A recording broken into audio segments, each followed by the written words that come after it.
Постојувањето на еднакви можности е обврска на целото општество и представува отстранување на пречките за остварување на еднаквост меѓу жените и мажите. Преку промоција на принципот за воспоставување еднакви можности на жените и мажите се влијае на отстранување на нееднаквиот третман на жените и мажите, се воспоставуваат услови за воведување на еднакво учество на жените и мажите во сите сфери на општественото живење. Во тој контекст,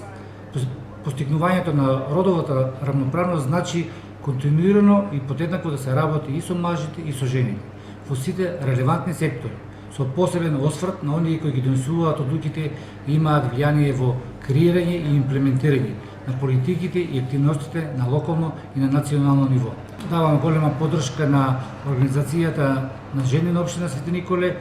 во имплементација на проектот за јакнување на демократијата преку напредување на родовата еднаквост, функционалните механизми и динамично граѓанско општество,